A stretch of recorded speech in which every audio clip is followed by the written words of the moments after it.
All human beings are born free and equal in dignity and rights.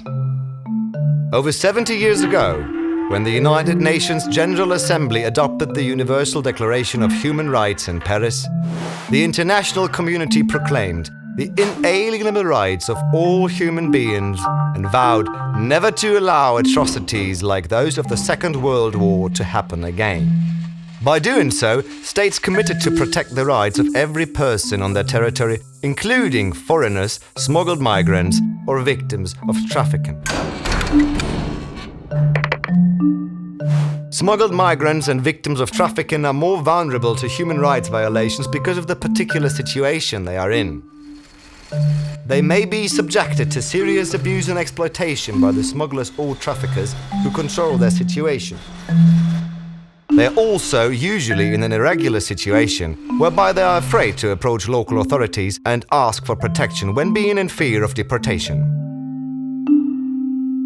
Yet they are entitled to all the rights and freedoms set forth through the Universal Declaration of Human Rights. Their rights are confirmed in the Protocol against the smuggling of migrants and emphasized in the Protocol against trafficking in persons. Trafficking in persons is recognized by all as a serious crime that constitutes a grave violation of human rights. To victims of this crime, states are therefore obliged to provide adequate assistance and protection. Additional rights apply to specific persons. For example, children and refugees who may both be smuggled or trafficked should benefit from special protection measures such as housing, healthcare, or education. Migrants who are smuggled across borders are not considered as victims per se. Nevertheless, thousands of migrants die every year during smuggling activities.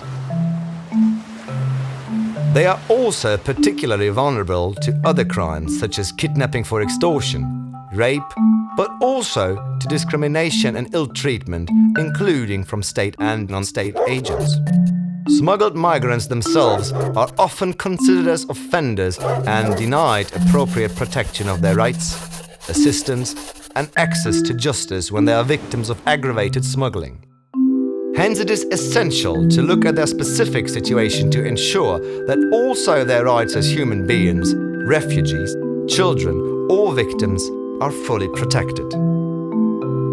Everyone is entitled to all the rights and freedom without distinction of any kind, such as race, color, sex, language, religion, political or other opinion, national or social origin, property, birth, or other status. If you would like to know more on the rights of smuggled migrants and victims of trafficking, UNODC has developed 2 university modules on the subject.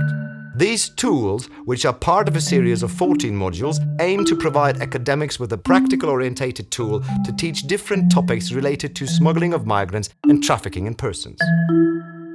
Would you like to know more on the differences and commonalities between trafficking in persons and smuggling of migrants? Gender in the context of trafficking in persons and smuggling of migrants? How children are affected by smuggling and trafficking? Please visit www.unodc.org/E4J.